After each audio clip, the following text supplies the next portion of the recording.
Effect ന്യൂസിലേക്ക് ഏവർക്കും സ്വാഗതം. പോലീസ് വാഹനമിടിച്ച് മരണമടഞ്ഞ സ്കൂൾ വിദ്യാർത്ഥിയായ ജിനിരാജിന്റെ കുടുംബത്തിന് ധനസഹായം അനുവദിക്കുന്നതിന് വേണ്ടി കൂടി സർക്കാർ തീരുമാനം എടുത്തിട്ടുണ്ട്. ഇതെല്ലാമാണ് പ്രധാനപ്പെട്ട കാര്യങ്ങൾ. മറ്റൊന്ന്, ഹൈസ്പീഡ് റെയിലുമായി ബന്ധപ്പെട്ട് ഡൽഹി മെട്രോ റെയിൽ കോർപ്പറേഷൻ തയ്യാറാക്കിയ ഒരു റിപ്പോർട്ട്, ഇടക്കാല റിപ്പോർട്ട് ഞങ്ങൾക്ക് സമർപ്പിച്ചിരുന്നു. അത് പരിശോധിക്കുന്നതിന് വേണ്ടിയിട്ട് ഒരു വിദഗ്ധ സമിതിയെ ചുമതലപ്പെടുത്തിയിരുന്നു. അതൊരു ധനകാര്യ വിദഗ്ധൻ, റെയിൽവേ വിദഗ്ധൻ, പാരിസ്ഥിതികമായി ബന്ധപ്പെട്ട് പ്രവർത്തിക്കുന്ന ആൾ, അങ്ങനെ 3 പേരാണ്. അത് ട്രാൻസ്പോർട്ട് സെക്രട്ടറിയും എൻ്റെ ഓഫീസിലെ OSP ഉൾപ്പെടെയുള്ളൊരു ടീമാണ് അത് ചെയ്തത്. അവരത് പരിശോധിച്ച് ഉള്ള റിപ്പോർട്ട് ഇന്ന് സമർപ്പിച്ചിട്ടുണ്ട്. അതിലെ ഇതൊരു പൂർണ്ണമായ റിപ്പോർട്ടല്ല എന്നൊരു വിലയിരുത്തലിലാണ് അവര് എത്തിച്ചേർന്നിരിക്കുന്നത്. ഒന്ന്, കേരളത്തിന്റെ പരിമിതമായ സാമ്പത്തിക വിഭവശേഷി കാരണവും കൃത്യമായ സ്കോപ്പ്, സാധ്യതകൾ, യാത്രക്കാരുടെ എണ്ണം എന്നിവ തിട്ടപ്പെടുത്താത്തതിനാലും യാതൊരു തരത്തിലുള്ള പാരിസ്ഥിതിക സാമൂഹ്യ പഠനവും നടത്താത്തതിനാലും ഈ രൂപത്തിൽ പദ്ധതി ഏറ്റെടുക്കാൻ സാധിക്കില്ല. എന്നാൽ ചില തുടർ നടപടികൾ കമ്മിറ്റി ശുപാർശ ചെയ്യുന്നുണ്ട്. അതായത് ആദ്യഘട്ടത്തിലെ സ്ഥല പരിശോധനകൾ, ഭൂമി ഏറ്റെടുക്കൽ സംബന്ധിച്ച വിജ്ഞാപനങ്ങൾ അല്ലെങ്കിൽ ഭൂതല നിർമ്മാണവുമായി ബന്ധപ്പെട്ട യാതൊരു പ്രാരംഭ നടപടികളും ഇപ്പോൾ ആരംഭിക്കരുത് എന്നാണ് കമ്മിറ്റി ശുപാർശ ചെയ്തിരിക്കുന്നത്. കാരണം ഇതിന്റെ ഒരു കൃത്യമായ ഒരു എക്കണോമിക് മോഡൽ, ഇതിൽ എത്ര യാത്രക്കാർ യാത്ര ചെയ്യാനുള്ള സാധ്യതയുണ്ട്, പിന്നെ പാരിസ്ഥിതിക പഠനം, ഇതൊന്നും നടത്താതെ, അതാണ് നമുക്ക് കേരളയിൽ പറ്റിയ ഒരു അപകടം ഇതിൻ്റെ അകത്ത് ആവർത്തിക്കരുത് എന്നാണ് ശുപാർശ. കേരളയിൽ പറ്റിയത് ഈ പാരിസ്ഥിതിക പഠനവും മറ്റു കാര്യങ്ങളും നടത്തുന്നതിന് മുമ്പ് തന്നെ ഭൂമി ഏറ്റെടുക്കാനുള്ള നടപടികളുമായിട്ട് മുന്നോട്ട് പോയി. അപ്പൊ അത് ചെയ്യാനുള്ള ഒരു കാരണവശാലും ചെയ്യരുത്. പിന്നെ സംസ്ഥാന സർക്കാർ സ്വതന്ത്രമായി 3-4 കാര്യങ്ങളിൽ സ്വതന്ത്രമായി പഠനം നടത്തണം. ഒന്ന്, ചരക്ക് ഗതാഗത സാധ്യതകൾ. ഇതിപ്പോ പാസഞ്ചേഴ്സിന് ട്രാവൽ ചെയ്യാൻ വേണ്ടിയിട്ടുള്ളതാണ് ഈ ട്രാക്ക് ഇപ്പൊ പ്രപ്പോസ് ചെയ്തിരിക്കുന്നത്. നമ്മൾ തുറമുഖാധിഷ്ഠിത വികസനത്തെക്കുറിച്ചും വിമാനത്താവള അധിഷ്ഠിത വികസനത്തെക്കുറിച്ചും ഒക്കെ പറയുമ്പോൾ ഈ ലോജിസ്റ്റിക്സ് മൂവ്മെന്റ് ഇല്ല ഇതിൻ്റെ അകത്ത്.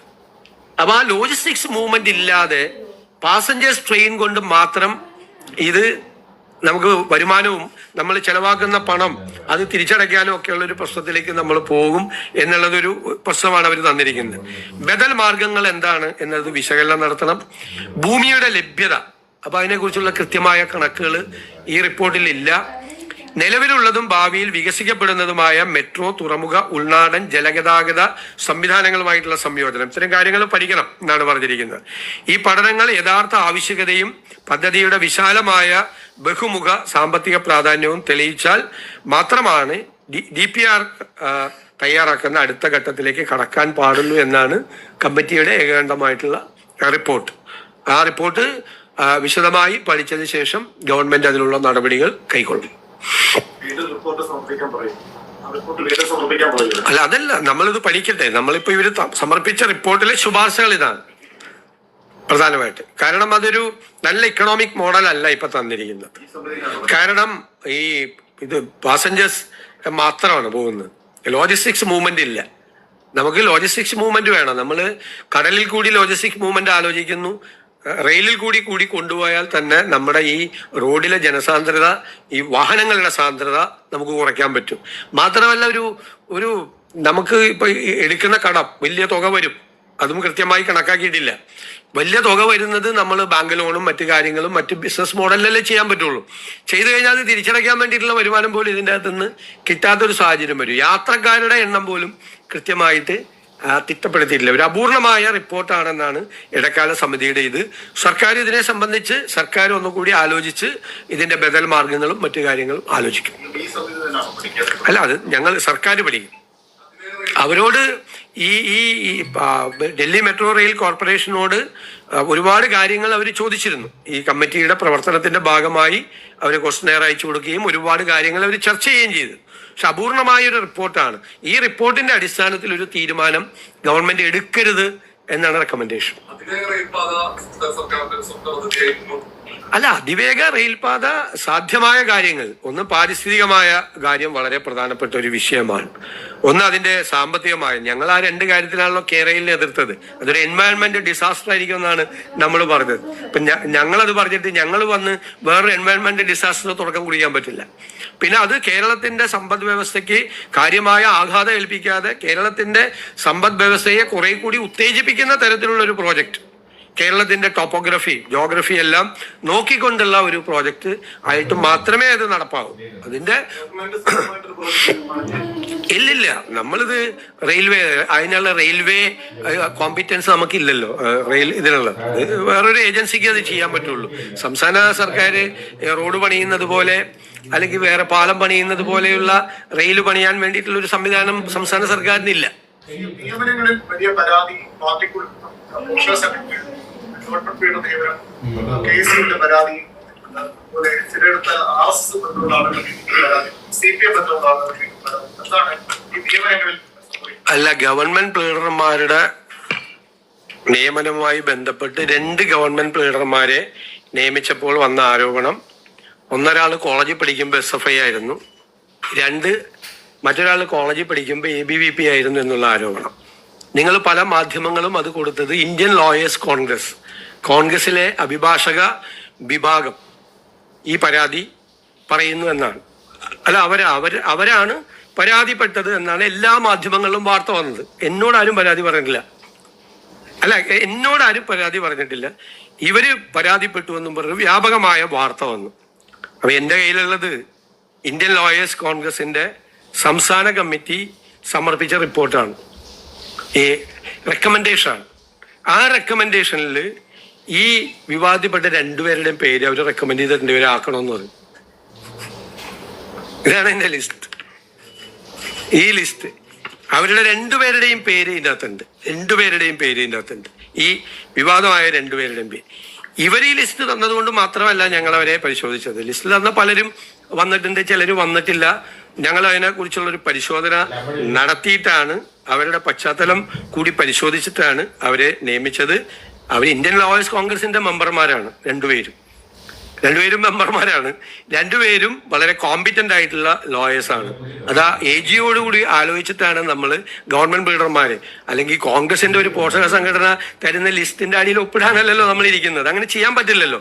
കോടതിയിൽ നല്ല ലോയേഴ്സും കൂടി വരണമല്ലോ. അപ്പൊ അവരൊക്കെ പറയുന്ന നിർദ്ദേശിക്കുന്ന ആളുകളൊക്കെ തന്നെ വരും. ഈ 2 പേരും ഈ വിവാദത്തിൽപ്പെട്ട 2 പേരും. ഈ വിവാദം ഒരാഴ്ചയായിട്ട് ഞാനും ആസ്വദിക്കുകയായിരുന്നു. ഞാൻ പറഞ്ഞല്ല, കഴിഞ്ഞ ബുധനാഴ്ച തൊട്ട് ഈ ബുധനാഴ്ച വരെ ഞാനും ആസ്വദിക്കുകയാണ്. ഈ 2 പേര് ഇന്ത്യൻ ലോയേഴ്സ് കോൺഗ്രസിന്റെ സ്റ്റേറ്റ് കമ്മിറ്റിയും ഹൈക്കോടതി യൂണിറ്റ് കമ്മിറ്റിയും 2 പേര് ഈ 2 പേരുടെ പേര് ശുപാർശ ചെയ്തിട്ടുണ്ട്. 2 പേരും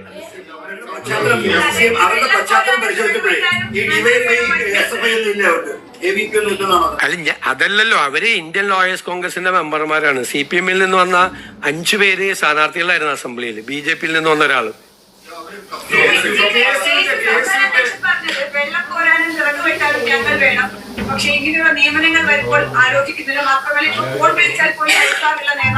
അതൊന്നും എനിക്കറിയില്ല. എന്നോട് എന്തായാലും പറഞ്ഞിട്ടില്ല. എന്നോടൊരു പരാതിയും പറഞ്ഞിട്ടില്ല. എൻ്റെ അടുത്തൊരു പരാതിയും വന്നിട്ടില്ല. അത് സംബന്ധിച്ചൊരു പരാതിയും വന്നിട്ടില്ല. പരാതി നിങ്ങളോടാണ് പറഞ്ഞിരിക്കുന്നതെങ്കിൽ നിങ്ങൾ തന്നെ അന്വേഷിക്കണം എന്താണ് പരാതി. എൻ്റെ മുമ്പിൽ ആ പരാതി വന്നിട്ടില്ല.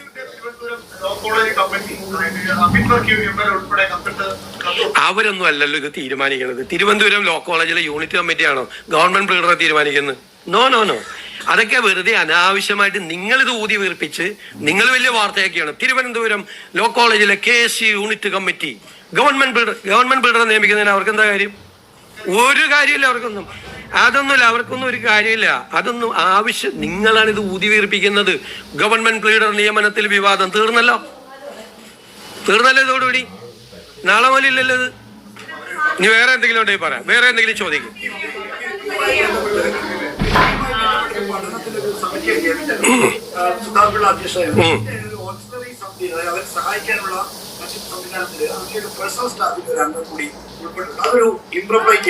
എന്താ ഇപ്പൊ കുഴപ്പം? എന്റെ പേഴ്സണൽ സ്റ്റാഫിലെ അംഗം അവർക്ക് ആവശ്യമായ ഡീറ്റെയിൽസ് കൊടുക്കുന്നതിന് വേണ്ടിയിട്ടാണ്, കംപ്ലീറ്റ് ആയിട്ടുള്ള ഡീറ്റെയിൽസ് കൊടുക്കുന്നതിന് വേണ്ടിയിട്ടാണ്. അതേ ഫിനാൻസ് നോക്കുന്ന എന്റെ അഡീഷണൽ പ്രൈവറ്റ് സെക്രട്ടറി എന്തായാലും ഒരു ഇംപ്രോപ്രൈറ്റി ഇല്ല. അവരെ സഹായിക്കുന്നതിന് വേണ്ടിയിട്ടുള്ള ഒരു ഔട്ട്സൈഡ് സംഭവമാണ്. അവരെ സഹായിക്കുന്നതിന് വേണ്ടി ഞങ്ങൾ ഒരുപാട് സംവിധാനം ഫിനാൻസിൽ തന്നെ ഉണ്ടാക്കിയിട്ടുണ്ട്. കാരണം ഫിനാൻസുമായി ബന്ധപ്പെട്ടിട്ടാണ് ഒരുപാട് ഡേറ്റാസ് കൊടുക്കേണ്ടി വരും. ആ ഡേറ്റാസ് കൊടുക്കാൻ വേണ്ടിയിട്ട് കമ്മിറ്റിയുടെ പുറത്ത് നിന്ന്, കമ്മിറ്റിയിൽ അംഗമല്ല, കമ്മിറ്റിയുടെ പുറത്ത് നിന്നുള്ള ഒരു സപ്പോർട്ടിങ് സിസ്റ്റമാണ്. ഏത് കമ്മിറ്റി നമ്മൾ വന്നാൽ ഇത് കാരണം ഒരുപാട് ഡേറ്റാസ് ഉള്ള കമ്മിറ്റിയാണ്. ആ ഡേറ്റാസിനെ സപ്പോർട്ട് ചെയ്യാൻ വേണ്ടിയിട്ടുള്ള ഒരുപാട് കമ്മിറ്റി ആളുകളെ നമ്മൾ ഔട്ട്സൈഡ് വെക്കേണ്ടി വരും അവർക്ക് സപ്പോർട്ട് ചെയ്യാൻ വേണ്ടിയിട്ട്. അതെല്ലാം പ്രോപ്പറാണ്.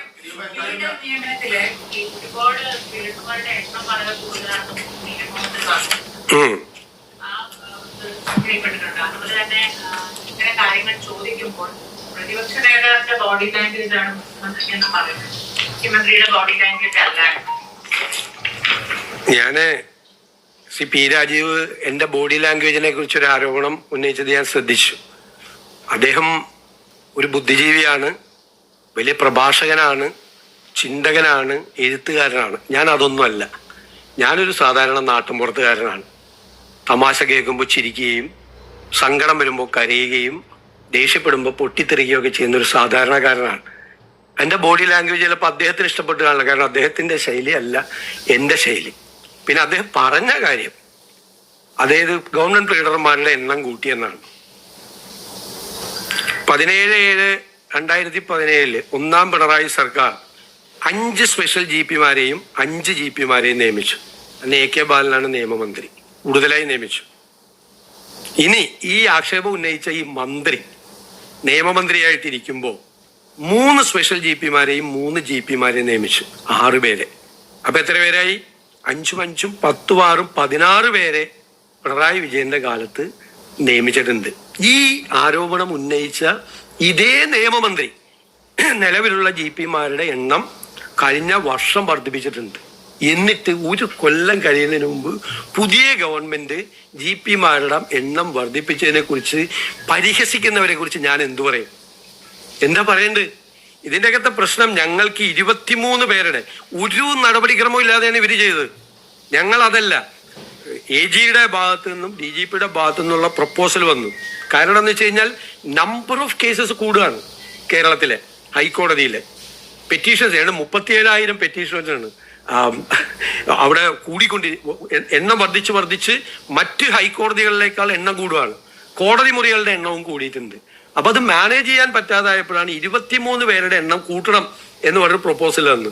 നമ്മളത് 23 സാമ്പത്തിക ബുദ്ധിമുട്ടും കാര്യങ്ങൾ കാരണം അത് 12 പേരാക്കി ചുരുക്കിയിട്ടാണ് നമ്മൾ അത് കൊടുത്തത്.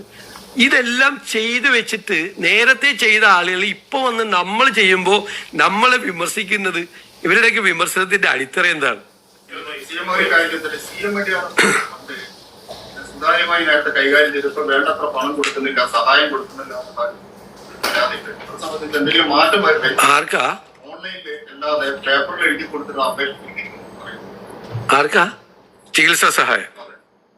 അതൊക്കെ ആ മുഖ്യമന്ത്രിയുടെ ദുരിതാശ്വാസ നിധിയിൽ നിന്ന് മുഖ്യമന്ത്രിക്ക് കൊടുക്കാനുള്ള അധികാരമുണ്ട്.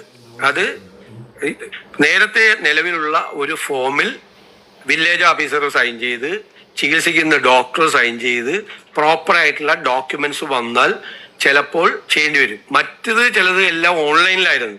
ചില കേസ് അർജന്റായിട്ട് ചെയ്യേണ്ടി വരും. ഓൺലൈനിൽ ഒരു അപേക്ഷ കൊടുത്താൽ ചിലപ്പോൾ 1 കൊല്ലമൊക്കെ പിടിക്കും കിട്ടാൻ വേണ്ടിയിട്ട്. ചില കേസ് അർജന്റായിട്ടുള്ള സർജറി നടത്തേണ്ട കേസ്, ട്രാൻസ്പ്ലാന്റ് നടത്തേണ്ട കേസ്, അങ്ങനെയാണ്. പേപ്പറിൽ മറ്റേ പണ്ട് ഏതോ സർക്കാരിൽ ഒരു മന്ത്രി മറ്റേ സിഗരറ്റിന്റെ കൂടിൽ എഴുതി കൊടുത്ത പോലെ ഒന്നും ഞാൻ ചെയ്യില്ല. 1.5 മാസം കൊണ്ട് ആകെ 9 കോടി രൂപ കൊടുത്തു. 80 കോടി രൂപ വരെ ഓരോ മാസവും കൊടുത്തു. വേണ്ടത്ര പരിഗണിക്കുന്നില്ല. MLA-മാരുടെ അപേക്ഷ പരിഗണിക്കുന്നില്ല എന്ന് പറയാം. അത് തെറ്റായ അപേക്ഷ. PFC പദ്ധതിയെ സംബന്ധിച്ച് ഉപസമിതി നേരത്തെ 4 മന്ത്രിമാരെ തീരുമാനിച്ചു. 1 മാസത്തിനുള്ള റിപ്പോർട്ട് സമർപ്പിക്കുക. അത് ക്യാബിനറ്റിൽ വന്നിട്ടുണ്ട്. എന്താണ് തുടർന്ന്? അപ്പൊ അത് തുടരാനാണോ? അതിന്റെ സാങ്കേതിക ക്യാബിനറ്റിൽ വന്നിട്ടില്ല. അടുത്ത ആഴ്ചത്തെ ക്യാബിനറ്റിൽ വരും.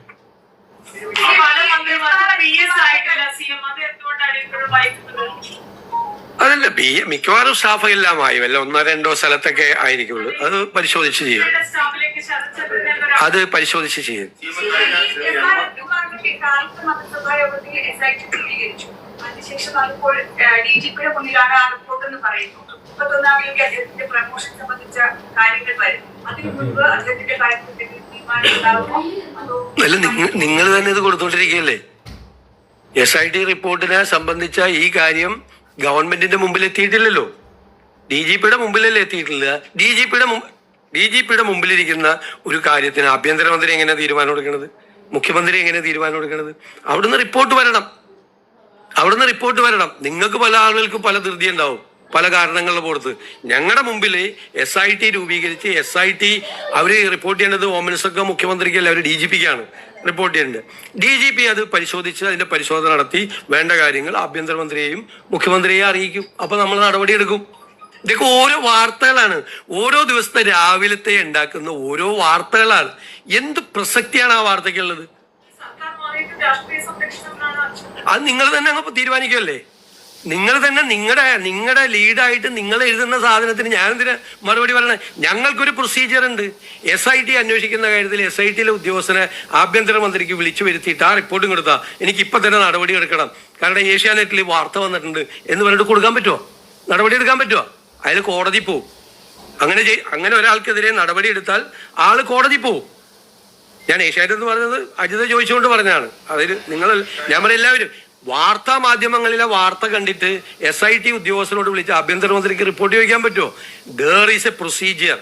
ആ പ്രൊസീജിയർ ഫോളോ ചെയ്യാതെ നടപടി എടുക്കുമോ നടപടി എടുക്കാതിരിക്കുമോ രണ്ട് ചെയ്താലും ഇപ്പോഴുള്ള കാലത്ത് ആളുകൾ കോടതി പോകുമ്പോൾ നിങ്ങൾ വിമർശിക്കും, നടപടിക്രമം പൂർത്തിയാക്കാതെ നടപടി എടുത്തു, ആള് കോടതിയിൽ പോയി സ്റ്റേ ചെയ്തെന്ന് ഇതേ റിപ്പോർട്ട് ചെയ്ത ആളുകൾ വേറെ വാർത്ത കൊടുക്കും. സർക്കാരിന്റെ ഭാഗത്ത് നിന്ന് അലംഭാവം, സർക്കാർ കാര്യങ്ങൾ ശ്രദ്ധിച്ചില്ല, നടപടിക്രമങ്ങൾ പാലിക്കാതെ നടപടിയെടുത്തു, അപ്പോഴും ഒരു വാർത്ത കൊടുക്കാം. ഇതൊക്കെ വാർത്തയ്ക്ക് വേണ്ടിയുള്ള വാർത്തകളാണ്. ഗവൺമെന്റിനെ ഉണ്ടല്ലേ, ഞാൻ ഒരു കാര്യത്തിനും മറുപടി പറഞ്ഞുകൊണ്ടിരിക്കല്ലേ, അങ്ങ് എപ്പോഴും കയറി ഇങ്ങനെ ബളം ഉണ്ടാക്കല്ലേ, ദേശാഭിമാനിയാണെന്ന് ഓർത്ത്. ഞാൻ പറഞ്ഞത് ഒരു പ്രൊസീജിയർ ഉണ്ട്, ഒരു പ്രൊസീജിയർ ഫോർമാലിറ്റി ഉണ്ട് ഇല്ലേ ഏത് സർക്കാരിനും.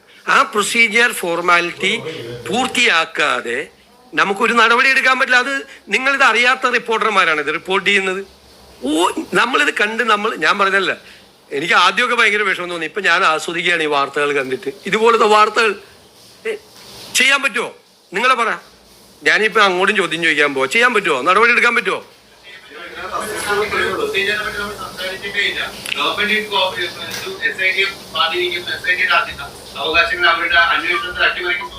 ആ SIT അല്ലല്ലോ ഇത്, അത് ഹൈക്കോടതി വെച്ച SIT അല്ലേ. അത് ഇതും തമ്മിൽ വല്ല ബന്ധമുണ്ടോ ഈ ചോദ്യത്തിന്? അത് ഹൈക്കോടതി വെച്ച SIT ആണ്. ഇത് ഗവൺമെന്റ് ക്യാബിനറ്റ് യോഗം ചേർന്ന് തീരുമാനിച്ച് നടപടിയെടുത്ത് അവിടെ വച്ചിരിക്കുന്നതാണ്. അതിന്റെ റിപ്പോർട്ട് കിട്ടട്ടെ. അങ്ങ് പറഞ്ഞ ചോദ്യവും ഈ സംഭവമായിട്ട് വല്ല ബന്ധമുണ്ടോ? അല്ല, അങ്ങ് പറഞ്ഞ കാര്യവും ഈ സംഭവമായിട്ട് അല്ല പ്ലീസ് ഞാൻ പറയട്ടെ, വല്ല ബന്ധമുണ്ടോ? വേറെ വല്ല ചോദിക്കും. കഴിഞ്ഞ വാർത്താ സമ്മേളനത്തിൽ താങ്കൾ ദേശാഭിമാനിക്കെതിരെ ഗുരുതരമായ ഒരു ആരോപണം ഓഹരി കൈമാറ്റമായി ദേശാഭിമാനിയിൽ വന്ന വാർത്തയാണ് താങ്കൾ ഉയർത്തിപ്പിടിച്ചത്. പക്ഷെ അതിന് മുമ്പേ മാതൃഭൂമിയിലും എക്കണോമിക്സ് ടൈംസിൽ ഇത് വന്നില്ല. അത് താങ്കൾ കാണാതെ പോയതാണോ? അല്ല, അതുകൊണ്ട് എന്താ കുഴപ്പം? അതല്ല, ദേശാഭിമാനിക്ക് എവിടുന്ന് കിട്ടിയ സർക്കാരാണ് കൊടുത്തത് വരെ അല്ല, ദേശാഭിമാനി എഴുതിയ വാർത്ത എന്താണ്? എന്നെ കൊണ്ട് ഒന്നും കൂടി പറയിപ്പിക്കണമല്ലോ. അല്ല, നിങ്ങൾ പറയാൻ അതല്ലേ ചോദിച്ചത്, അതേ ചോദ്യമല്ലേ ഇപ്പൊ ചോദിച്ചത്, വീണ്ടും അത് തന്നെ ചോദിക്കുകയാണ്. ദേശാഭിമാനിയിൽ വന്ന വാർത്ത എന്താ? MSc വരുന്നു വിദേശ നിക്ഷേപവുമായി. LDF സർക്കാരിന്റെ ദീർഘവീക്ഷണം. എന്നിട്ട് പ്ലീസ് ഞാൻ ആൻസർ ചെയ്യുമ്പോ അങ്ങ് ഇടപെടാൻ പാടില്ല. പ്ലീസ് 3 ചോദ്യം ഒരേ ചോദ്യം ചോദിച്ചിട്ട് വീണ്ടും ഞാൻ സംസാരിക്കുമ്പോൾ ഇടപെടാൻ പാടില്ല. പ്ലീസ് ഒരു മര്യാദ പത്രസമ്മേളനത്തിൽ മാധ്യമപ്രവർത്തകനാണെങ്കിലും കാണിക്കണം. സംസാരിക്കുന്ന ഇടയിൽ ഇടപെടാൻ പാടില്ല. മറുപടി കേക്ക്. എന്നിട്ട് 13,000 കോടി രൂപ വരുന്നു. ഈ MScയുടെ നിക്ഷേപം പിണറായി സർക്കാരിന്റെ ദീർഘവീക്ഷണം എന്ന് വാർത്ത കൊടുത്തിട്ട് അതേ പിണറായി വിജയൻ വന്ന് ഞാനുമായിട്ട് ഗൂഢാലോചന നടത്തിയിട്ടാണ് MSc വരുന്നതെന്ന് പറഞ്ഞപ്പോ പറഞ്ഞാണ്. ഇനിയില്ല,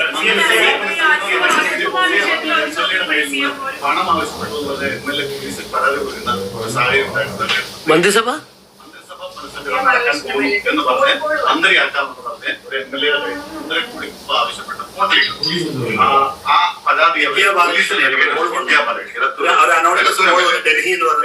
എനിക്കറിയില്ല. ഞാൻ അറിഞ്ഞില്ല. ഇപ്പൊ എന്താ പുനഃസംഘടന? അല്ല, ഇപ്പൊ പുനഃസംഘടന ഞാൻ അറിഞ്ഞില്ല കേട്ടോ.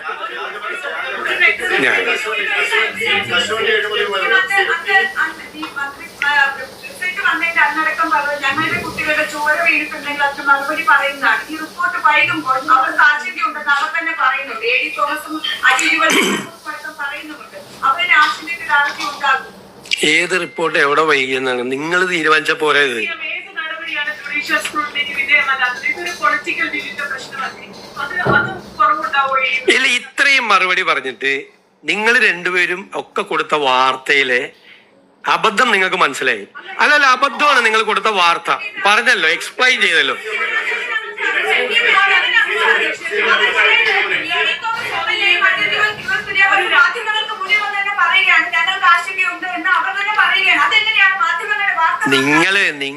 നിങ്ങളാണല്ലോ ഈ വാർത്ത ഉണ്ടാക്കിയത്.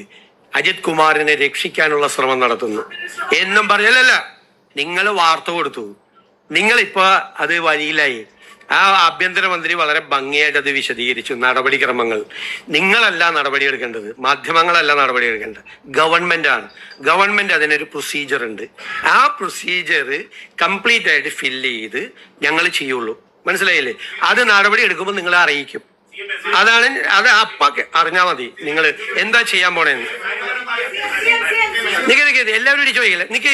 നിങ്ങൾ അപ്പ അറിഞ്ഞാൽ മതി, ഞങ്ങൾ പറയും. നിങ്ങൾ അപ്പ അറിഞ്ഞാൽ മതി എന്താണ് ഇതിന്റെ നടപടിക്രമമെന്നും ഞങ്ങൾ എന്താ ചെയ്യാൻ പോണേന്നും തീരുമാനം എടുത്തിട്ട് നിങ്ങളെ അറിയിക്കും. അപ്പൊ നിങ്ങൾ അറിഞ്ഞാൽ മതി.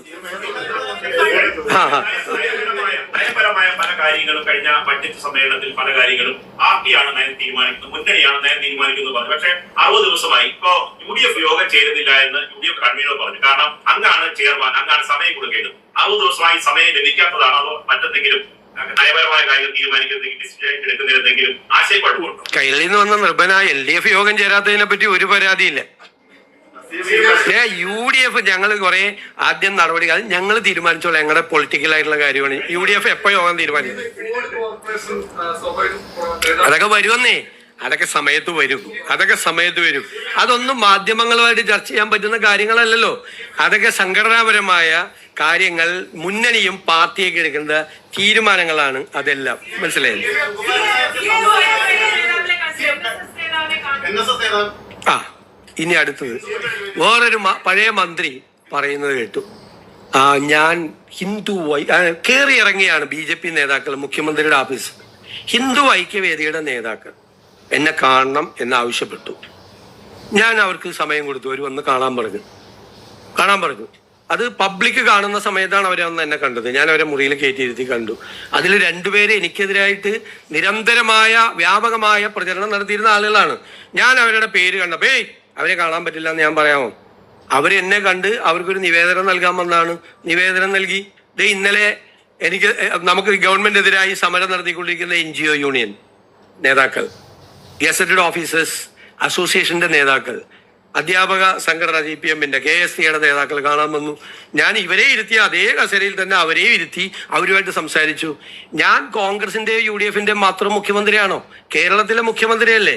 എന്നെ കാണാൻ വരുന്നവരോട് ഞാൻ നിങ്ങളെ കാണില്ല എന്ന് പറയാമോ? ഞാൻ അത് ചെയ്താലല്ലേ തെറ്റ്? പിന്നെ പഴയ മന്ത്രിയായിരുന്ന ശ്രീ റിയാസാണ് പറഞ്ഞത് ഇവിടെ കയറി ഇറങ്ങാണെന്ന്. അദ്ദേഹത്തിനോട് എൻ്റെ മറുപടി, ഞാൻ ഒളിച്ചല്ല കണ്ടത്. പിണറായി വിജയൻ ചെയ്തതുപോലെ RSS നേതാക്കളെ വേറെ കാറിൽ പോയി മസ്കറ്റ് ഹോട്ടലിൽ പത്രക്കാരെയൊക്കെ മാറ്റി നിർത്തി ആരെ അറിയാതെ ഒളിച്ചല്ല കണ്ടത്. അതാണ് റിയാസിനുള്ള മറുപടി. ഒളിച്ചല്ല കണ്ടത്, രഹസ്യമായിട്ടല്ല കണ്ടത്. ഇവിടെ 100 കണക്കിന് ജനങ്ങൾ കാണാൻ വേണ്ടി വരുന്ന കൂട്ടത്തിൽ അവർ നേരത്തെ പറഞ്ഞു. അവർ വന്ന നിവേദനം അവർ തന്നു, അവരുമായി സംസാരിച്ചു. ഇതൊക്കെ എനിക്ക് തോന്നുന്നു ഞാൻ അവർക്ക് ഒരു അനുമതി നിഷേധിച്ചാലാണ് അത് വാർത്ത, അല്ലേ? അനുമതി നിഷേധിച്ചാലാണ് വാർത്ത.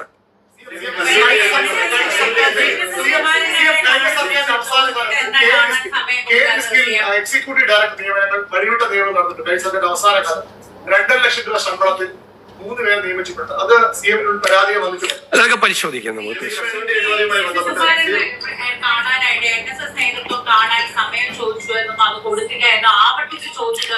തെറ്റായ വാർത്തയാണ്. അദ്ദേഹം എന്റെ പ്രൈവറ്റ് സെക്രട്ടറിയെ വിളിച്ചിരുന്നു. എന്നെ ഫോണിൽ കിട്ടാണ്ട് ഞാൻ ബജറ്റിന്റെ തയ്യാറെടുപ്പിന്റെ സമയത്ത് എൻ്റെ അടുത്ത് ഫോൺ ഉണ്ടായില്ല, ഞാൻ മാറി നിൽക്കുകയായിരുന്നു. അദ്ദേഹം വിളിച്ചെന്ന് പറഞ്ഞപ്പോൾ ഞാൻ അദ്ദേഹത്തെ തിരിച്ചു വിളിച്ചു. വളരെ കോഡിയലായിട്ട് സംസാരിച്ചു. അപ്പോൾ നമുക്ക് എപ്പോഴെങ്കിലും ഒന്ന് കാണണം എന്ന് പറഞ്ഞു. ഞാൻ പറഞ്ഞു ഉറപ്പായിട്ട് കാണാം, കുറച്ച് കാര്യങ്ങൾ പറയാനുണ്ടെന്ന് പറഞ്ഞവർക്ക് കാണാമെന്ന് പറഞ്ഞു. കാണാമെന്ന് ഞാൻ അദ്ദേഹത്തോട് പറഞ്ഞു. ഞാൻ ഫോണിൽ കൂടി പറഞ്ഞപ്പോ അത് കഴിഞ്ഞിട്ട് ആ ആഴ്ച ഞാൻ ബജറ്റ് അവതരിപ്പിക്കുന്ന ദിവസമാണ്. ഞാൻ ഇവിടെ നിന്ന് എങ്ങും പോയിട്ടില്ലല്ലോ, ഫുൾ ടൈം ഞാൻ നിൽക്കുകയാണ്. പക്ഷെ ബജറ്റ് അവതരിപ്പിക്കുന്നതിന് മുമ്പ് തന്നെയാണെന്ന് തോന്നുന്നു 2 ദിവസം കഴിഞ്ഞപ്പോൾ ഇങ്ങനെ നിങ്ങൾ വാർത്ത, എനിക്കറിയില്ല അദ്ദേഹം പറഞ്ഞാണോ പറഞ്ഞില്ല എന്നറിയില്ല, ഒരു യോഗത്തിൽ ഞാനിങ്ങനെ ഇത് കൊടുത്തില്ല എന്നും പറഞ്ഞു. അദ്ദേഹം പറഞ്ഞായിട്ട് ഞാൻ കണ്ടില്ല, വാർത്ത വരുന്നത് ഞാൻ കണ്ടു. ഞാൻ അദ്ദേഹത്തോട് പറഞ്ഞു, ഞാനിപ്പോൾ ഇത് നിങ്ങൾ കേട്ടു, തുഷാർ വെള്ളാപ്പള്ളി അദ്ദേഹം എന്നെ കാണണമെന്ന് പറഞ്ഞു. അദ്ദേഹം എൻ്റെ ആലുവയിലുള്ള വസതിയിൽ ആളുകൾ എന്നെ കണ്ടുകൊണ്ടിരിക്കുന്ന സമയത്ത് വന്ന് കണ്ടു, എന്നെ വന്ന് അഭിനന്ദിച്ചിട്ട് അദ്ദേഹം പോയി. അതിനും വന്ന് ആരോപണം. എന്താ, ഞാൻ തുഷാർ വെള്ളാപ്പള്ളി വരുമ്പോൾ തുഷാർ വെള്ളാപ്പള്ളി വരാൻ പാടില്ല എന്ന് പറയാമോ? ഞാൻ പറയാൻ പാടില്ലല്ലോ. ആര് വന്ന രാജീവ് ചന്ദ്രശേഖർ അദ്ദേഹം എന്നെ വന്ന് മുഖ്യമന്ത്രിയുടെ ഓഫീസിൽ വന്നാണ്. അദ്ദേഹം MLA കൂടിയല്ലേ. അദ്ദേഹത്തിന്റെ നിയോജകമണ്ഡലത്തിലെ കുറെ കാര്യങ്ങൾ എൻ്റെ അടുത്ത് കൊണ്ടു തന്നു. ഇവരൊക്കെ ആയിട്ട് നമ്മൾ കാണണ്ടേ? ജനപ്രതിനിധികളായിട്ടും രാഷ്ട്രീയ നേതാക്കളായിട്ടും സംഘടനയുടെ ആളുകളായിട്ടും എത്രയോ സാമുദായിക സംഘടനകളാണ് വരുന്നത്, എത്രയോ ബിഷപ്പ്മാരാണ് ഇവിടെ വരുന്നത്. സമസ്തയുടെ നേതാക്കന്മാർ കഴിഞ്ഞ ദിവസം വന്നു കണ്ടിരുന്നു. അവർക്കൊക്കെ അവരുടേതായ മേഖലകളിലെ പ്രശ്നങ്ങൾ, അവരുടെ സാമൂഹ്യ പ്രശ്നങ്ങൾ, സ്ഥാപനങ്ങളുടെ പ്രശ്നങ്ങൾ, ഇതൊക്കെ നമ്മളോട് പറയാനുണ്ടാവും. അതുണ്ടാവും സ്വാഭാവികമായിട്ട്. അതിനെന്താ? BJP has been raising this allegation that even after a week of this Wayanad disaster, the MP Priyanka Gandhi has not visited. Neither Rahul Gandhi. They are treating Wayanad like a family visit. That is what the allegation coming from them. Hello, these leaders were out of station. They couldn't come there. We have implemented all our programs there in Wayanad. Today in the cabinet, I appreciated Revenue Minister Anil Kumar and Agriculture Minister T. Siddiq for the work they have done. നമുക്കറിയാലോ, സാധാരണ ഇത്രയും ദുരന്തങ്ങൾ ഉണ്ടായ body പോലും 2 ദിവസം കഴിയുമ്പോൾ തെരച്ചിൽ കഴിഞ്ഞ് അവസാനിപ്പിക്കും. ഇത് 8 പേരുടെ ബോഡി റിക്കവർ ചെയ്തു. അവരുടെ ബന്ധുക്കൾ സംസ്ഥാനത്തിന് പുറത്തുനിന്നുള്ളവരാണ്. അവരിവിടെ വന്ന് അവരെ പ്രത്യേകമായി താമസിപ്പിച്ചു. ഞാൻ അവരെ പോയി കണ്ട് ആശ്വസിപ്പിച്ചു. അവര് ബോഡി തിരിച്ചു കൊണ്ടുപോകാനുള്ള സംവിധാനങ്ങൾ ഭംഗിയായിട്ട് ഏർപ്പെടുത്തി. അവിടുത്തെ റീഹാബിലിറ്റേഷൻ, പുനരധിവാസം ഭംഗിയായിട്ട് ചെയ്തു. അപകട മേഖലയിൽ നിന്ന് ആളുകളെ മുഴുവൻ ഷിഫ്റ്റ് ചെയ്തു. അപകടം സംഭവിക്കാൻ സാധ്യതയുള്ള ആളുകളിൽ നിന്ന് കമ്പനിയുമായി, ഈ കൊങ്കൺ റെയിൽവേയുമായും അവരുടെ സബ് കോൺട്രാക്ടറായ ദിലീപ് കോൺ കമ്പനിയുമായും നമ്മുടെ മന്ത്രിമാര് ചർച്ച ചെയ്ത് ഗവൺമെന്റ് കൊടുത്ത നഷ്ടപരിഹാരം കൂടാതെ അതിനേക്കാൾ കൂടിയ നഷ്ടപരിഹാരം കമ്പനിയെ കൊണ്ട് കൊടുപ്പിക്കാൻ ധാരണയാക്കി. അവരുടെ ഇൻഷുറൻസ് അടക്കമുള്ള തുകകൾ അവർക്ക് കൊടുക്കാനുള്ള സംവിധാനം ഉണ്ടാക്കി. അവരുടെ ബോഡി എംബാം ചെയ്ത് കൊച്ചിയിൽ എത്തിച്ച് പ്രത്യേക വിമാനത്തിൽ അവരുടെ നാട്ടിൽ എത്തിച്ചു. മുഴുവൻ നടപടിക്രമങ്ങളും വളരെ ഭംഗിയാക്കി ഗവൺമെന്റ് 2 മന്ത്രിമാരുടെ നേതൃത്വത്തിൽ ജില്ലാ ഭരണകൂടം ഉൾപ്പെടെയുള്ള ആളുകൾ ഒരുമിച്ച് നിന്നുകൊണ്ട് പൂർത്തിയാക്കി. ഡ്രോൺ സർവേ ആരോപണമൊക്കെ വന്നു. കഴിഞ്ഞ ദിവസം അയക്കുകയും ചെയ്തു. നിലവിൽ എന്തെങ്കിലും അങ്ങനെ എന്തെങ്കിലും നീക്കമുണ്ടോ? താങ്കളുടെ മുന്നിൽ അല്ലെങ്കിൽ ഇത് എത്തിയിട്ടുണ്ടോ? ആറന്മുള വിമാനത്താവളത്തെ കുറിച്ച് സർക്കാർ ആലോചിച്ചിട്ട് പോലുമില്ല. Stated that the Congress in Kerala is acting like Manuvadis and threatening soft Hindutva. This comes from close to the heels when you have visited Mookambika temple twice, and this allegation has come from Delhi. How can he say that? When I am going for Mookambika temple, it is my personal right. I have a constitutional right to believe in the God. How can he say that that is soft Hindutva? I have been going to Mookambika for the last 37 years, from 90 onwards. I am a devotee of Kollur Mookambika. I am a devotee of Kollur Mookambika. I am very happy to say that. For the last 37 years, I have been visiting there for darshan. ഞാൻ മുഖ്യമന്ത്രി ആയിക്കൊണ്ട് പോകായിരുന്ന മോശമല്ലേ? ഇവരെ ഏത് ലോകത്തേക്കാ പോകണ?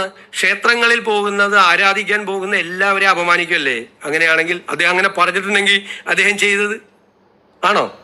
നിങ്ങളെല്ലാവരും പോകുന്നവരല്ലേ? ഇത് ഇവിടെ ഇരിക്കുന്നവരിൽ ഭൂരിഭാഗം ഞായറാഴ്ച പള്ളിയിൽ പോകുന്നവരും ക്ഷേത്രങ്ങളിൽ പോകുന്ന ആളുകളും വെള്ളിയാഴ്ച ജുമാ നമസ്കാരത്തിൽ പോകുന്ന ആളുകളും അല്ലേ? അത് പോകാൻ പാടില്ലേ? അതൊക്കെ ഞാൻ മുഖ്യമന്ത്രി ആയതുകൊണ്ട് ഞാൻ ആളുകളെ ഇനിയില്ല, ഞാൻ ഒരിടത്തും പോവില്ല എന്ന് പറയാമോ? ഇതൊക്കെ ഇവർക്കൊന്നും പറയാനില്ല. സ്വന്തം പാർട്ടിയിലെ സ്ഥിതി അവർക്ക് അറിയാം.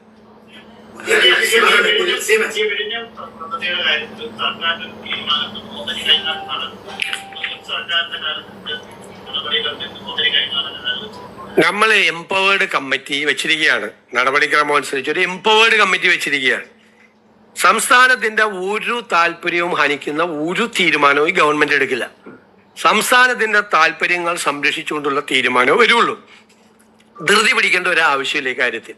കാരണം ഇതിനകത്ത് രണ്ട് ആസ്പെക്ട് ഉണ്ട്. ഒന്ന് സെക്യൂരിറ്റി ആസ്പെക്ട് ഉണ്ട്. അത് കേന്ദ്ര ഗവൺമെന്റാണ് നടപടിക്രമങ്ങൾ പൂർത്തിയാക്കി അറിയിക്കേണ്ടത്. അത് അറിഞ്ഞു കഴിഞ്ഞാൽ നമ്മുടെ തീരുമാനം നമുക്ക് എടുത്ത് ചെയ്യാം. ഇനി ഇവർ വലിയ ഡീലാണ് മറ്റാണെന്നൊക്കെ ഇങ്ങനെ പറയാനുള്ള നമ്മളൊന്നും ചെയ്തിട്ടില്ലല്ലോ, ഒരു തീരുമാനം എടുത്തിട്ടില്ലല്ലോ. കഴിഞ്ഞ പ്രാവശ്യം ചെയ്ത അറിയാമോ? ഇവർ ചെയ്ത പരിപാടി അറിയാമോ? 2019 ഇത് തീർക്കേണ്ടിയിരുന്നത്. കരാർ കൺസെഷൻ എഗ്രിമെന്റ് അനുസരിച്ച് തീർന്നില്ലെങ്കിൽ 2024 തീരുള്ളൂ. ഇവര് കൺസെഷൻ എഗ്രിമെന്റിൽ അമെന്റ്മെന്റ് വരുത്തി. ആര്? പിണറായി സർക്കാർ 5 വർഷം കൂടി നീട്ടിക്കൊടുത്തു. 5 വർഷം നീട്ടിക്കൊടുക്കുമ്പോൾ 40 വർഷം ഇത് നടപ്പാക്കാനുള്ള അവകാശം 45 വർഷമാക്കി കൊടുക്കുകയാണ് ചെയ്തത്. 40 എന്നുള്ളത് 45ആയി. ഈ കൺസെഷൻ എഗ്രിമെന്റിൽ ഒരു ക്ലോസ് ഉണ്ടായിരുന്നു. ഇവർ വൈകിയാൽ ഒരു ദിവസം ഇവർ 12 ലക്ഷം കൊടുക്കണമെന്ന്. 12 ലക്ഷം 5 കൊല്ലം വൈകിയപ്പോൾ അവർ കൊടുക്കേണ്ട സർക്കാരിന് പെനാൽറ്റി, പീനൽ പ്രൊവിഷനാണ്, കൊടുക്കേണ്ട തുക 219 കോടിയാണ്. ഒറ്റ പൈസ ഇതെല്ലാം ഒഴിവാക്കി കൊടുത്തവർ. 2 ഘട്ടമായി എല്ലാം ഒഴിവാക്കി കൊടുത്തു. അതെന്ത് ഡീലായിരുന്നു? അത് 219 കോടി രൂപ അദാനി പോർട്ട് ഗവൺമെന്റിന് നഷ്ടപരിഹാരം ഈ പീനലായിട്ട് ഈ വൈകിയതിന് ഒരു ദിവസം 12 ലക്ഷം രൂപ വെച്ച് 5 കൊല്ലം 1825 ദിവസം ഇൻറ്റു 12 ലക്ഷം ഒന്ന് കൂട്ടിയേ കാൽക്കുലേറ്ററിൽ. 219 കോടി രൂപ. ഞാൻ കാൽക്കുലേറ്ററിൽ നോക്കിയതാ. 219 കോടി രൂപ കൊടുക്കണമായിരുന്നു. എന്ത് പ്രളയം കോവിഡ് നഷ്ടപരിഹാരം കൊടുക്കണമെന്നാണ്. പ്രളയം കോവിഡ് എത്ര നാളുണ്ടായിരുന്നു? അല്ല, പ്രളയം കോവിഡ് എത്ര നാളുണ്ടായിരുന്നു? അല്ലല്ല ഞാൻ പറയണേ. അല്ലല്ല, ഇവര് ചോദിച്ചതിന് ഞാൻ മറുപടി പറയട്ടെ. പ്രളയവും കോവിഡും എത്ര നാളുണ്ടായിരുന്നു? 1 മാസം പ്രളയം, വേണമെങ്കിൽ ഒരു 4 മാസം കോവിഡ്. ആയിക്കോട്ടെ, 5 മാസമല്ലേ? 5 കൊല്ലത്തേക്കുള്ള ഇളവാണ് കൊടുത്തത്. 5 വർഷത്തേക്ക് ന്യായീകരിക്കല്ലേ. 5 വർഷത്തേക്ക് 219 കോടി രൂപ. അത് കുറച്ചാൽ മതിയായിരുന്നു. 150 കോടി ആക്കിയാൽ മതിയായിരുന്നു. ആ കോവിഡിന്റെ കാലവും മറ്റത് ഒഴിവാക്കിയാൽ മതിയായിരുന്നു. അവർക്ക് ഒഴിവാക്കി കൊടുക്കുകയാണ്. എന്നിട്ടൊരു 43 കോടി രൂപ പിന്നെ കൊടുക്കണം, 43 കോടി രൂപ പിന്നെ കൊടുക്കണമെന്ന് പറഞ്ഞു. അതും കൊടുത്തില്ല, അതും അവർ തന്നില്ല. അതും അവർക്ക് വയബിലിറ്റി ഫണ്ടിൽ അഡ്ജസ്റ്റ് ചെയ്ത് കൊടുത്തു. അല്ല, ആരാണ് ഡീല്? ഇപ്പൊ ഇവരെ ഡീലിനെ കുറിച്ച് പറയട്ടെ. ഈ ഡീല് നടത്തിയ പരിചയം കൊണ്ടാണോ ബാക്കിയുള്ളവരെ അധിക്ഷേപിക്കാൻ വേണ്ടിയിട്ട് ഇവർ വന്നിരിക്കുന്നത്? അല്ല, ഇതിനൊക്കെ മറുപടി പറയണമല്ലോ. എന്തിനാണ് കൺസെഷൻ എഗ്രിമെന്റിൽ ഞങ്ങൾ ഒന്നും ചെയ്തില്ലല്ലോ, ഒന്നും ചെയ്യാതെ നിങ്ങളെ കൂടി ആഘോഷിക്കല്ലേ? വിഴിഞ്ഞത്ത് അത് ചെയ്തു ഇത് ചെയ്തു എന്ന് പറഞ്ഞ് ആഘോഷിക്കല്ലായിരുന്നാ? കുറെ ദിവസം ആഘോഷിക്കും. ഞങ്ങൾ ഒന്നും ചെയ്തില്ലല്ലോ, ഒരു നടപടിയും ഇതുവരെ തീരുമാനം എടുത്തിട്ടില്ലല്ലോ. അതിൽ അവിടെ ചോദിച്ചത് എന്ത് തീരുമാനം എടുക്കും? തീരുമാനം എംപവേർഡ് കമ്മിറ്റിയുടെ റിപ്പോർട്ട് വരും. ഞങ്ങൾ പറയുന്നത് സ്റ്റേറ്റിന്റെ ഇൻട്രസ്റ്റ്, സ്റ്റേറ്റിന് ഏതാണ് ഇൻട്രസ്റ്റ് അത് പ്രൊട്ടക്ട് ചെയ്തുകൊണ്ടുള്ള തീരുമാനം എടുക്കും. കൈമാറ്റത്തില് അദാനിയുടെ സബ്സിഡിയറി കമ്പനിയായ എംബസിക്ക് ആണല്ലോ 49%. എംബസിയുടെ സബ്സിഡിയറി കമ്പനിയായ 49%. പക്ഷെ ഈ അദാനി സെബിയിൽ കൊടുത്ത ആപ്ലിക്കേഷനില് മുംബൈ എന്ന് പറയുന്ന ഒരു കമ്പനിക്കാണ് ഇത്, ടില്ലിന്റെ സബ്സിഡിയറി കമ്പനിക്കാണ് ഈ ഷെയർ കൊടുക്കുന്നത്. ഈ ടില്ലിന്റെ ഷെയറുകൾ ആൾറെഡി ഒരു അമേരിക്കൻ കമ്പനി 20% അവരുടെ കയ്യിലാണ്. അല്ല, അതെല്ലാം എംപവേർഡ് കമ്മിറ്റി പരിശോധിക്കുകയല്ല. എംപവേർഡ് കമ്മിറ്റി പരിശോധിക്കും. തന്ത്രപ്രധാനമായ കാര്യങ്ങളും സെക്യൂരിറ്റി കാര്യങ്ങളും പരിശോധിക്കേണ്ടത് കേന്ദ്ര ഗവൺമെന്റാണ്. മിനിസ്ട്രി ഓഫ് ഹോം അഫയേഴ്സും മിനിസ്ട്രി ഓഫ് ഷിപ്പിംഗ് ആണ് അത് പരിശോധിക്കേണ്ടത്. നമ്മൾ സ്റ്റേറ്റിന്റെ ഇൻട്രസ്റ്റ് ആണ് നമ്മൾ പ്രൊട്ടക്ട് ചെയ്യേണ്ടത്. അപ്പൊ പ്രതിപക്ഷ നേതാവ് ആരോപിച്ച പ്രതിപക്ഷ നേതാവ് കൺസെഷൻ എഗ്രിമെന്റ് വായിക്കാതെയാണ് ആരോപണം ഉന്നയിച്ചത്. അല്ല, പ്ലീസ് ലെറ്റ് മീ കംപ്ലീറ്റ്. നിങ്ങൾ എത്ര ചോദ്യം ചോദിച്ചു? എന്താ പറഞ്ഞത് പ്രതിപക്ഷ നേതാവ്? പ്രതിപക്ഷ നേതാവ് പറഞ്ഞത് ഇവിടെ കുത്തക വരും, അവരുടെ MSCയുടെ കുത്തക വരും. അവിടെ കുത്തക വരാതിരിക്കാനുള്ള പ്രൊട്ടക്ഷൻ ആ കൺസെഷൻ എഗ്രിമെന്റിലുണ്ട്, 5(8) ഉണ്ട്. ഇവിടെ കോമൺ യൂസർ ഫെസിലിറ്റി വേണം, മോണോപ്പൊളി പാടില്ല എന്നാണ്. കോമൺ യൂസർ ഫെസിലിറ്റി വേണം. നമ്മുടെ കൺസെഷൻ എഗ്രിമെന്റിൽ അത് പ്രൊട്ടക്ട് ചെയ്തിട്ടുണ്ട്, ആ ക്ലോസ് പ്രൊട്ടക്ട് ചെയ്തിട്ടുണ്ട്. നമ്മൾ സ്റ്റേറ്റിന്റെ താല്പര്യത്തിന് വിഘാതം എന്തെങ്കിലും ഉണ്ടോ, നമ്മളിതിന് അനുമതി കൊടുത്താൽ ഒന്ന് പരിശോധിച്ച് കൃത്യമായി പരിശോധിച്ചിട്ട് തീരുമാനം എടുക്കുള്ളൂ. പിന്നെ ഞങ്ങൾ തീരുമാനം എടുക്കുന്നതിന് മുമ്പ് ഞങ്ങൾ എടുക്കാൻ പോണ തീരുമാനം ഇതായിരിക്കും, ഞങ്ങൾ ഇങ്ങനെ ആയിരിക്കും എടുക്കാൻ പോണെന്നൊക്കെ നിങ്ങൾ ഊഹത്തിന് വാർത്ത കൊടുത്തു. അതാണ് അജിത് കുമാറിന്റെ കേസിൽ നിങ്ങൾ കൊടുത്തുകൊണ്ടിരിക്കുന്ന വാർത്ത. അതുപോലെ തന്നെയാണ് ഞങ്ങൾക്ക് ഒരു റൈറ്റ് ഉണ്ട്, മനസ്സിലായ? നിങ്ങൾ റിപ്പോർട്ടർമാരോ അല്ലെങ്കിൽ മാധ്യമങ്ങളോ ഇക്കാര്യത്തിൽ എല്ലാ തീരുമാനം ഞങ്ങളല്ലേ തീരുമാനം, ഞങ്ങളെല്ലാം ഞങ്ങൾ എടുക്കുന്ന തീരുമാനം തെറ്റാണെങ്കിൽ നിങ്ങൾ പറഞ്ഞു, ശരിയാണെങ്കിലും പറയുമല്ലോ നിങ്ങൾ തെറ്റാണെന്ന്, അതൊക്കെ പറഞ്ഞു, അതൊക്കെ നിങ്ങളുടെ അവകാശം. തീരുമാനം ഇതാണ് സർക്കാർ എടുക്കാൻ പോകുന്നത്, ഇങ്ങനെ തീരുമാനം എടുക്കാം സർക്കാർ പോവാണെന്നൊന്നും നിങ്ങൾ പറയല്ലേ. അതിനുള്ള അവകാശമെങ്കിലും ഞങ്ങൾക്ക് താ ദേവി. ഈ വെടിയത്തിന്റെ കാര്യത്തിൽ അഴിമതി ഇല്ലെന്നാണ്, പക്ഷെ പ്രതിപക്ഷ മറ്റേ സംശയകരമായ മോദി അദാനി ഡീൽ എന്നാണ് പറയുന്നത്. ഇല്ല, അതൊക്കെ അവർക്ക് അവരുടെ പാർട്ടിയിൽ നിന്ന് തന്നെ കൃത്യമായ മറുപടി കിട്ടുന്നുണ്ടല്ലോ. വിഴിഞ്ഞത്തെ MD മാറ്റിയത് എന്തിന് മാറ്റിയതുകൊണ്ട് ഒരു കുഴപ്പമില്ലെന്ന് ഏറ്റവും സീനിയർ ആയിട്ടുള്ള CPM നേതാക്കന്മാർ പറഞ്ഞില്ലേ? വിഴിഞ്ഞത്തിൽ അനാവശ്യമായ ആരോപണങ്ങൾ ഉന്നയിക്കരുത് എന്ന് സീനിയർ CPM നേതാക്കന്മാർ തന്നെ പറഞ്ഞില്ലേ? ഇപ്പൊ എന്താ അവസാനം പഴയ നിയമമന്ത്രി പറഞ്ഞത് ഓഹരി കൈമാറുന്നതുകൊണ്ട് കുഴപ്പമില്ലെന്ന്. പിന്നെന്താ കുഴപ്പം? ഇപ്പൊ മാറ്റി. പക്ഷെ അതിനൊന്നും നിങ്ങൾ U-turn എന്ന് പറഞ്ഞില്ല.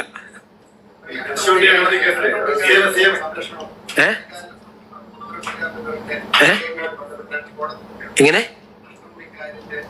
ആ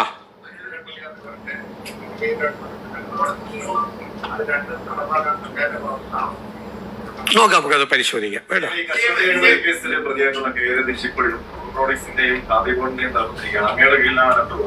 നോക്കാം, അത് നമ്മൾ നോക്കാം, നമുക്ക് ആലോചിക്കാം. മാനന്തവാടി കാഞ്ഞിരനാഥിൽ വന്ന ഒരു കുടുംബം 12 വർഷമായിട്ട് നമ്മൾ വയനാട് കലക്ടറേറ്റ് മുമ്പിൽ നടന്നത്. ഈ അടുത്ത് വനമന്ത്രിക്കേണ്ട ചർച്ച നടന്നതാണ്, പല പഠനങ്ങൾ വന്നാണ്, ഹൈക്കോടതിയുടെ ഉത്തരവുള്ളതാണ്. ഇപ്പോഴും ആ ഇഷ്യൂ സോൾവ് ആയിട്ടുള്ള കുടുംബമാണ് അവിടെ. സർക്കാരിനെ കൊണ്ട് സാധ്യമായതെല്ലാം അത്തരം കാര്യങ്ങളിൽ ഉറപ്പാട് ചെയ്യും. Football final. You know, many states are thinking of opening up the entire state to 3:30 a.m. in the morning. What is Kerala going to do?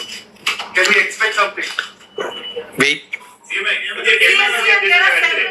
ഒരു 60 ദിവസമായി അദ്ദേഹം മന്ത്രിയാണ്. ആരാ? സണ്ണി ജോസഫ് വൈദ്യുതി മന്ത്രിയെ വന്നല്ലോ. അപ്പൊ KPCC അധ്യക്ഷൻ ഫുൾടൈം ഒരാൾ വേണമെന്നുള്ള കാര്യത്തിൽ ചർച്ച നടക്കുന്നു, നേതാക്കളൊക്കെ വന്നു. അപ്പൊ ഉടനെ ഉണ്ടാവുക പാർട്ടി സംഘടനാപരമായ തീരുമാനമല്ലേ. ആദ്യം നിങ്ങൾ അവരോട് പറഞ്ഞ പ്രതിപക്ഷ ഉപനേതാവിനെ തീരുമാനിക്കാൻ പറ. അതിന് ഞങ്ങൾ KPCC പ്രസിഡന്റിനെ തീരുമാനിക്കാം. അതൊന്നും ഞങ്ങൾ നോക്കിയിരിക്കുക ആരാ പ്രതിപക്ഷ ഉപനേതാവ് എന്ന്. അല്ലല്ല അതുപോലെ ആയ എന്താ കുഴപ്പം? മന്ത്രിയായ എന്താ കുഴപ്പം? അല്ല, അവിടെ ആവാം, അത് കുഴപ്പമില്ല. ഇടയ്ക്ക് ആ ചോദ്യം കൂടിയൊക്കെ ഒന്ന് ചോദിക്കേ. അത് ചോദിക്കില്ലല്ലോ, ആകെ ചോദിക്കാലോ.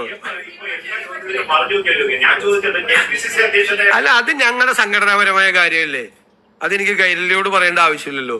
ഞങ്ങളുടെ സംഘടനാപരമായ കാര്യം ഞങ്ങൾ എന്ത് ചെയ്യാൻ പോകുന്നു, KPCC പ്രസിഡന്റ് എപ്പോഴാണ് തീരുമാനിക്കുന്നത്, ആരായിരിക്കും KPCC പ്രസിഡന്റ് എന്ന് എനിക്ക് പറയാൻ പറ്റുമോ? ആ ചോദ്യം ശരിയല്ലല്ലോ, ആ ചോദ്യത്തിന് ഒരു ഇംപ്രോപ്പറൈറ്റി ഉണ്ട്. ഞാൻ അതിനെ ആൻസർ ചെയ്യാൻ പറ്റുമോ? എന്നിട്ട് അത് വിവാദമാക്കാനാ ഞാൻ എന്തെങ്കിലും ആൻസർ ചെയ്തിട്ട് ഞാൻ അതിലൊന്നും വീഴില്ല. അത്രയും ചോദ്യങ്ങൾ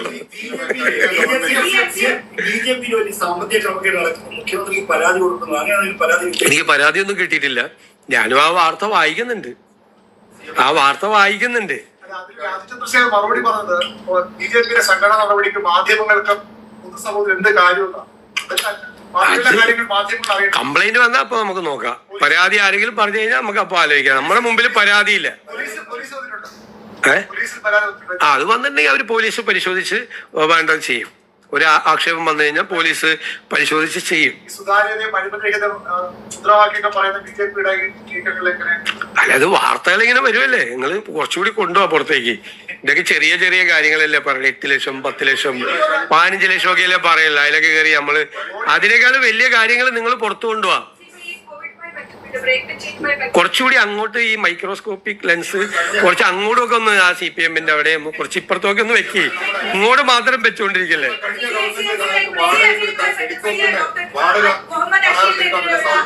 വാടക ഏത് വാടകക്കാര? അത് നീട്ടുവാണെങ്കിൽ അപ്പം അറിയിക്കാം. നീട്ടുവാണെങ്കിൽ അപ്പം അറിയിക്കാം. നീട്ടുവാണെങ്കിൽ അപ്പം അറിയിക്കാന്നേ. നീട്ടുവാണെങ്കിൽ അപ്പം അറിയിക്കുക. കരാർ ക്യാൻസൽ ചെയ്ത് അപ്പം അറിയിക്കാം. പോരെ? അല്ല പോരെ? അല്ല അത് പോരെ? ഞാൻ പറഞ്ഞിട്ടില്ല.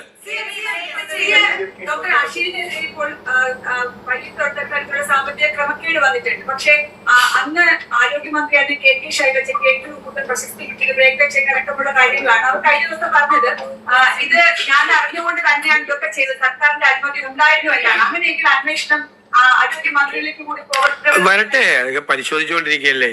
ഞാൻ ഇവിടെ ഇരുന്നിട്ട് അത് മുൻ ആരോഗ്യമന്ത്രിയെ കൂടി നടപടികൾ കൂടി അന്വേഷിക്കുമെന്ന് പറയാമോ? ഞാനങ്ങനെ പറയാമോ? ഞാനല്ലല്ലോ അത് തീരുമാനിക്കേണ്ടത്. പരാതി വന്നാൽ പോലീസ് അന്വേഷിച്ച് ആ കാര്യം തീരുമാനിക്കും. ആരെല്ലാമാണ് അതിൻ്റെ അകത്ത് ഇൻവോൾവ്? അവിടെ ഒരു അഴിമതി നടന്നിട്ടുണ്ടോ? തെറ്റായ കാര്യങ്ങൾ നടന്നിട്ടുണ്ടോ? ആരാണ് അത് നടത്തിയത്? പ്രൊസീജിയർ ലാബ്സ് വല്ലതും ഉണ്ടായിട്ടുണ്ടോ എന്ന് അവർ പരിശോധിക്കട്ടെ. അല്ലാതെ ഈ അന്വേഷണം നടക്കുന്ന കാര്യത്തിൽ തീരുമാനം എന്നെ കൊണ്ട് പ്രഖ്യാപിപ്പിക്കില്ലേ? നിങ്ങൾ എന്തൊക്കെ ചോദിക്കണേ? എന്തായി ചോദിക്കുന്നത്? Several allegations in BJP, corruption allegations in BJP. Has there been any complaints that has come before you? What is your stand on this? BJP has I don't know. I will examine whether the police has received some complaints or not. I will check. I don't know. BJP is talking about a corruption free, and they have been saying again and again that both the LDF and UDF is corrupt. But at that time, such allegations are coming. What do you have to say on that? Let us check what is happening there. And sir, can you also brief us the cabinet briefings in English, please?